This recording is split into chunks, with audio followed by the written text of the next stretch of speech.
Alright, so go to MrWord.org, click on Happy Halloween.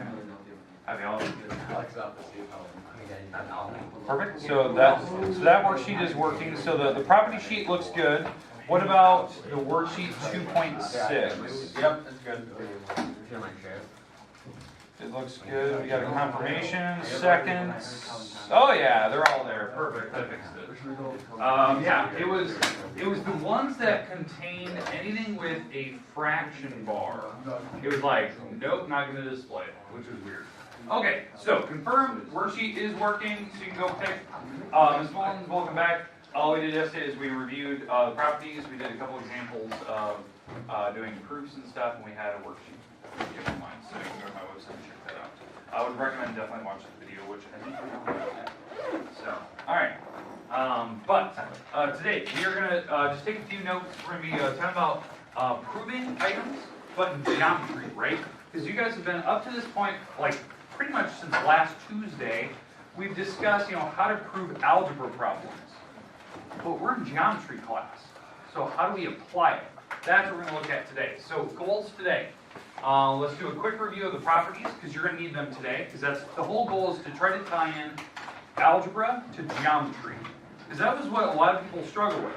It's just not just doing the proof, but what's the tie-in? Okay, so we're going to review the properties of equality and the field properties. Real quick, I'll go through what the names are, so you can have them. And again, I'm going to try to get that video online so you can look at that tonight to see how we did those. And then the goal today is we're going to do some geometry proofs. I want to at least look at two today. Just do two easy ones, kind of talk through it, see some other things. Now, we are going to talk about some properties today in geometry. I know that's kind of weird. I want to talk about postulates 2829. They're postulates, remember, we don't prove them. They're just properties. In fact, you've already seen these properties before. I'm just putting a number with it now. In fact, some of these properties I'm going to show you today are actually the properties that we call it. All they do is they put a postulate number on. That's why they're important. That's why I've been giving you these. They're actually properties in math, right? And then the goal today, before we leave, I want to show you one theorem. Now, theorems, we do prove them, kind of. So these are kind of straightforward, pretty easy. They're based on the properties of equality as well. These theorems, so I want to make sure that we know it. Okay, and then we'll show you the mock proofs. We'll probably just talk about it out loud, just so you can see it. Okay, this is the goal today. I'm going to go through this pretty quick. We'll get through it in about 20 minutes or so, kind of clicking through. The longest part will be probably this part down here. We'll spend the most time on these postulates and proofs. But after we're done with notes, I'm going to give you the rest of the time where you can actually work today. I'm going to see if I can get that one video of the class yesterday online so you can watch it if you want. But the worksheet is online. We got confirmation people it is working. So apologies, I didn't even realize it didn't work. So I had somebody came in yesterday at the end of school and told me it wasn't working. So I made a quick fix. Okay. Oh my goodness, I clicked through that fast. Okay. Today, properties of equality. These are ones we've already had. This should not be new, so you probably don't need to scramble to write this down. Reflexive property, symmetric, transitive. Now, why space these out? These three are the ones we're going to talk about today. These are going to be part of our theorems and postulates today. These three.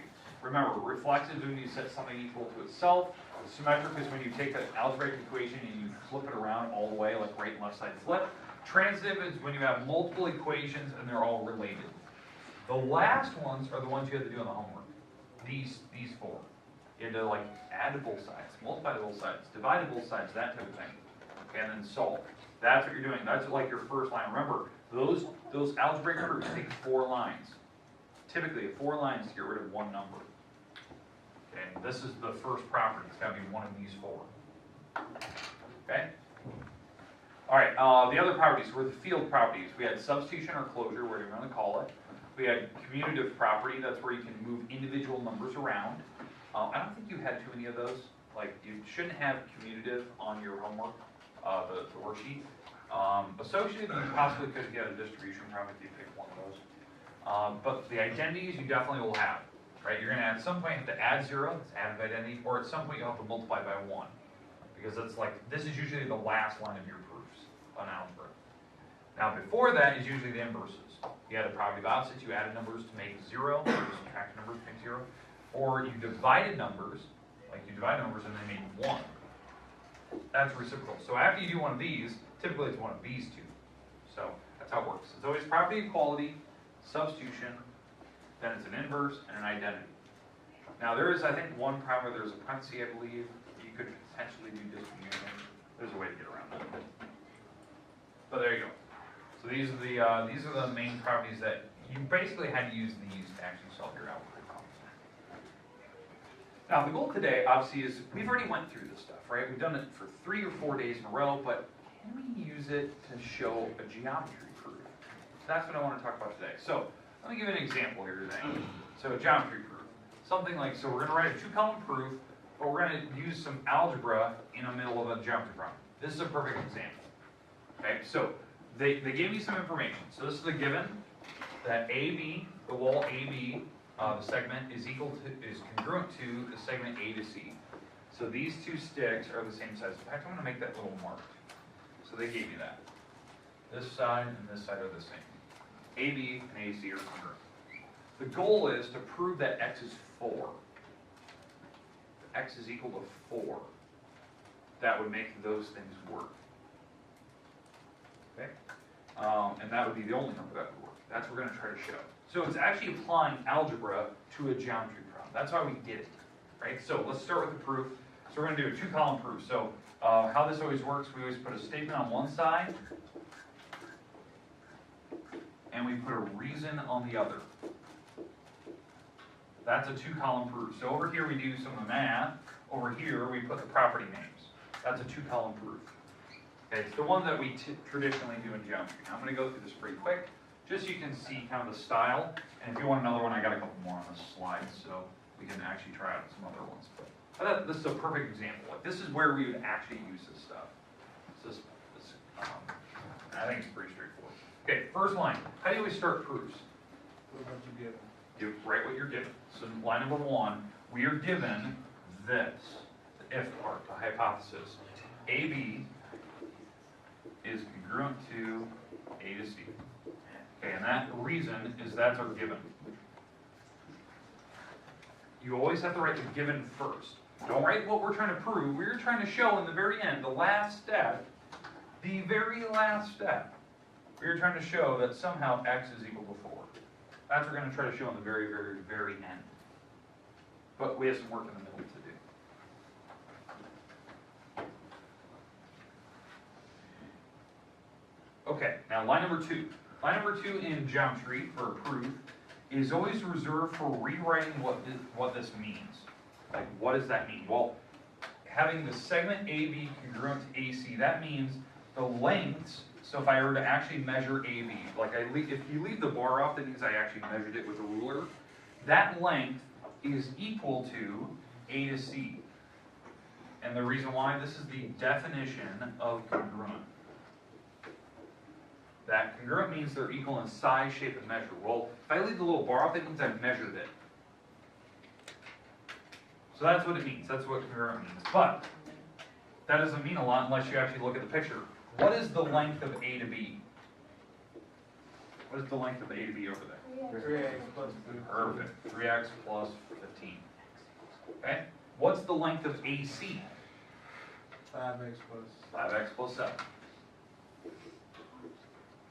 Okay? What we just did here, we did a little substitution. We plugged in some stuff of equal value into this problem. You know, AB is 3x plus 15.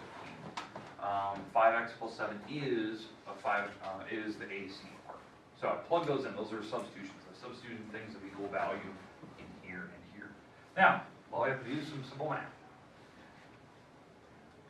Okay, so I have to solve this thing. Now, I don't care which direction we're going to go here, but we do have to solve. Okay? So, what would you like to do first on this problem? So we can go in any order you like, but I do need to solve for x. Okay.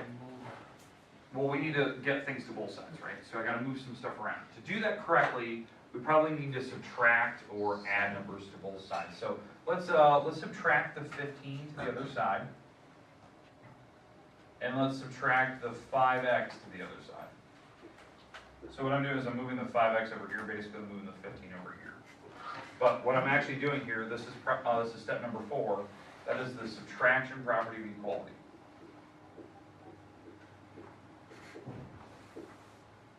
Prop of EQ. Now this should take in theory, this should take 4 lines of work. It is an equation. Should take 4 lines. This line and then the next 3 to actually solve this thing. Now, it could take more just because we're doing 2 numbers at once, but we're doing fine. So, what is 3x minus 5x? Negative 2x, substitution, negative 2x. We're gonna write the property of opposite here in a minute. Because this makes 0. Let's see over here, we have, this will make 0, so I'll leave that alone just for seconds. Alright, and we have this 7 minus 15, what is that, negative 8? And this is substitution. We did some simple arithmetic, nothing really complicated. It wasn't any special property. Okay, now, in the middle here, we have to take 15 minus 15, 5x minus 5x. So that is not substitution. Those are going to make zeros, and that's a special number. Well, if we make zeros here, so this is 7 over 6, this is negative 2x, this makes 0, and on the other side I have 0 minus 8. What is that when you add numbers to make 0? We're going to use identity later. Identity is the next step. Prop of op. It's an inverse. It's when you add numbers that make 0. That's a property of opposites. It's an inverse. Right? Alright, so here's the idea. How this always works. You always start with the property of equality. You do substitution. You do some inverse, which in our case is a property of opposites. And then line 7, or I guess in this case line 7, is now we have to do the identity, which you guys are all saying. We're going to add zeros to something. We're going to do some math where we have to actually, where we have to actually do the math here. So this is going to be 2x, negative 2x I should say, equals negative 8. And that was additive identity. We added 0 things. Now, it took 4 lines of work, and we got rid of the 15s. And we got rid of the 5x's. So that's kind of easy. But now, are we done? No, because we haven't even got to the part where we're trying to prove yet. We're not here yet. It took 4 lines of work, we got rid of 1 number. Actually, we got rid of 2 numbers at once, but because they're all the same property, we're just adding, subtracting across, so I did them all at once. And now the last couple steps, we have to get rid of the negative 2. So I'm going to start over here. So I'm right here at this part. What do I have to do to get rid of the negative 2? Divide. You have to divide. Okay, because it's being multiplied, so you have to divide. So we're going to divide both sides by negative 2. Reason why here is the division property of equality. Prop of EQ. That's the main property that they're doing here. We're dividing now. One side we have to do substitution.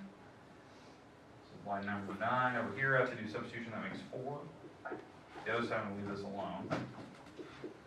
This is line number 9, or substitution. The other side, we have to do an inverse. Well, what inverse is it when I divide numbers and it makes 1?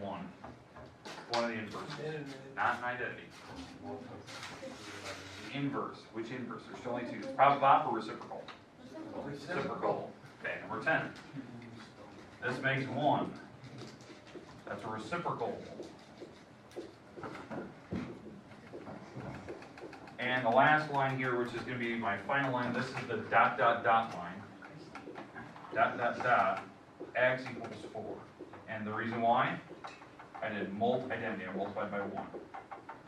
And you're probably thinking, my goodness, that was 10 steps. It was 10 things that we did.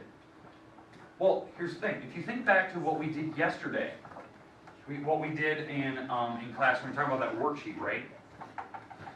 When we do algebra problems, it typically takes 4 lines of work to get rid of 1 number, right? 1 number. To get rid of 15, it takes 4 lines. We had to get rid of the 15, and we had to get rid of the number in front of the x. So that takes 4 and 4, 8 steps. Now you're thinking, well, that's still not 11. This was a geometry proof. Geometry proofs aren't limited, right? We had to start with what they gave us, write what that means, then we can actually set up the formula later.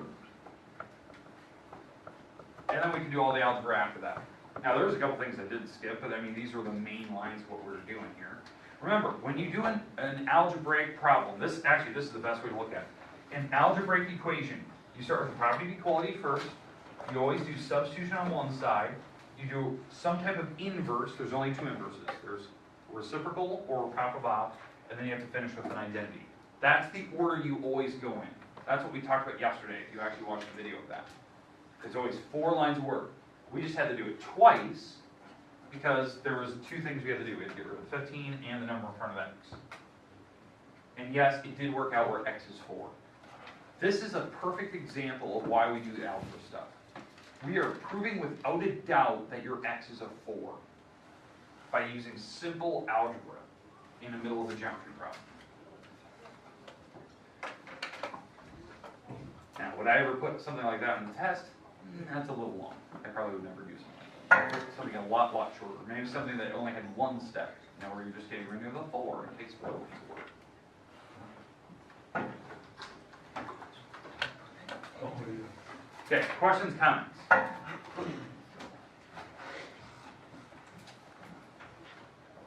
Okay, let's move on. Okay, so that's a perfect, like, kind of show, like, what we can do with this stuff eventually. Obviously, that's throwing you in the deep end pretty quick, but I think you get the idea. Okay. Now, there's other style of proofs, so there's problems like this, where, well, I'm not going to do this one, but you get the idea that we could do a similar thing with angles then, right? Because the last one was about segments. Well, this one's about angles. I could prove like this angle and this angle are equal, where, you know, y and z are the same angle, these are the same angle. So we could do the same type of math and prove that x is 100. It'll be the same number of lines, basically, but I know that you're trying to prove that x is 100 in the very, very end. Now, in this particular problem, we do have to deal with identities a lot, because eventually the 2x and the 1x will make a 1x, and the 1 goes away. So this problem would actually take way less steps, just because of the level of math that's involved here. But hopefully it makes sense, like how you're supposed to set those up, right? Again, eventually we'll come back to that. This is actually one of our properties or problems we're going to do later about addition and subtraction of angles. But that problem is almost identical to the last one we did. Okay. Does anyone want to write that problem down? Is anyone good? Okay. It's the same as the last one. I just want to show you what we can do with angles versus segments. Okay, postulates today. As I said, I want to get through 2 postulates, 2, 8, 2, 9, and do 1 theorem, and then we're done. So I'll be done here in about 10 minutes, because I want to go through these pretty quick. Remember, postulates, we don't prove them. So, postulate 2, 8. Points on any line or segment can be put into 1-to-1 correspondent with real numbers. It's a big fancy way of saying that when you have a line, you can put multiple points on it and make a number line. You can make your own number line because you can put numbers with them. The most important numbers that are on a number line, obviously 0, and then establishing where the number 1 is. So they actually talk about it. Given any 2 points A and B, A can be corresponding to 0, and B can be any number on a number line that you want. Typically, we always number the number 1 first. And why that's important is because it establishes a real number line. Yeah, I don't know if I have a picture with this one. Yeah, okay. So imagine you drew a line or a segment, and you picked A as 0, and you picked B as some random number down the road. Okay, so I called it number 3. Well, once you've established where that's at, I bet everyone in this room can tell me where the point C would be. So if B is at 3, where would C have to be? What's the number C is going to be at? 6.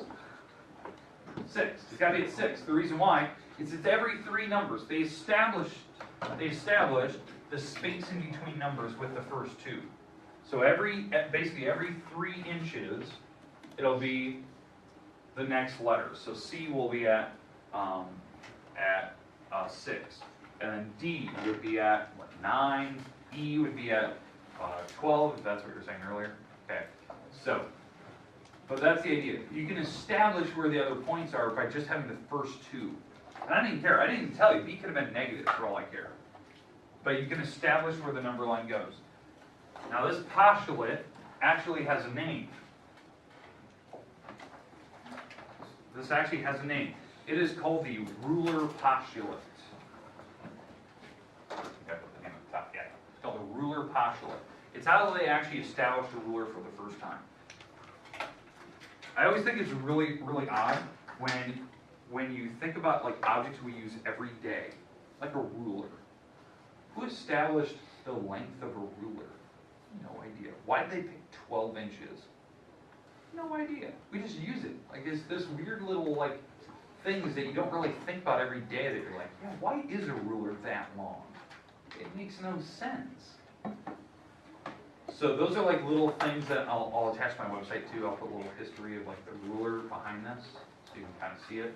I just think that's fascinating. It's weird. It's like little everyday things you don't really think about. Why is a mile to 5,280 feet? Like it's just kind of a random number. There's history behind it, why they picked it. But I'll put some of that stuff on my website. So if you're interested in that, you can go. I'm not going to bore you right now with it because we don't have time for that. But that's how you establish a ruler. You establish the first number and the second number, and then that gives you spacing. Now, the second postulate, which is 2.9, 2.9 talks about can we add segments together? Okay, so for instance, if I have one particular segment, it's called segment addition, but if I have one particular segment, I can add to another one, and then makes the full stick. Now, we've actually done this before. It was actually in our first chapter. We had to add 6 together. It's just now it's an actual property. Now, the big thing about this one, it does have a name, it's called segment addition. It has to be straight. If there's a bend in the road, you can't do this property anymore. In fact, let me explain why you can't put a bend in the road. That you can add A, B, and B, C, add these 2 sticks, and it makes the full stick A to C. Here's why you can't put a bend in the road. A to B, B to C, and here's AC. That's AC. Okay, here's why you can't put a bend in the road and why this picture that I'm drawing right now does not work for this math. Okay, so let's say that, let's go with Jenna, you're standing right here, okay? And you're gonna walk home. Here's your home over here. Okay, if you believe that you can put a bend in the road and this math still works, it doesn't. It only works for straight lines. Because what this is saying is that Jenna could walk around the corner, walk around the block to get home. She could walk straight, turn around the corner of the block, and walk home. And that would be the same distance as her walking a straight line home. That doesn't make any sense. You can't put a bend in the road. It's like, there's no shortcut anymore. That doesn't make any sense. It's that, I've actually seen this problem before written, it's called a triangle, it's called the triangle postulate, where, you know, any 2 sides of a triangle, when you add them together and they make the third side, you actually just have a line. It's not even a triangle in the first place. Because there's no way that Jen could walk around the block and walk the same distance as somebody walking a straight line home. Like, shortcut, straight line. There's no way that can happen unless you're walking the same path. This. Some people you just need to think about that. You wouldn't believe how many people get that wrong on an ACT and like when you have to take that college entrance exam. So many people will get that property wrong because they're looking at you know problems on the ACT, and there's one in particular that gives you a picture like this and asks you what do you get when you add these together, and they always tell me this length, AC. Not the case. It's got to be longer. Going around the block should be a longer distance than the shortcut. Unless it's just straight line. Okay, next. What are we on? 2.2, the theorem now. So this is our second theorem of this chapter. It's actually one of the last theorems we're going to actually talk about, unless we get, I think we might actually have some tomorrow. There's 2 more, actually. But 2.2, it talks about the properties we've actually discussed, and this is what I was hinting at earlier. We have reflexive, symmetric, and transitive. These 3 properties actually are theorems in your textbook. We talk about these. These are your properties of equality, right? Reflexive, where you set something equal to itself. Symmetric, where you can flip an equation, the right and left side around, and it's still the same equation. transitive when you have a string of items being connected and the first item equals the last item. Because they're all connected anyways. It's an actual property. It's actually a property of congruence, not just equality. You can do this for geometry shapes. If you have multiple walls being equal, then the first and the last wall are the same. Okay, I'm not going to prove these. The reason why, somebody give me a length of AB. 8. So let's say this is, let's say AB, if we measure it, it's 8 inches, right? Well, to prove that this works, when I write AB, the segment is congruent to AB, you measure them, and that would be equal, because that's the definition of what congruent means. And now I'm going to plug in the 8. 8 equals 8. Is that true?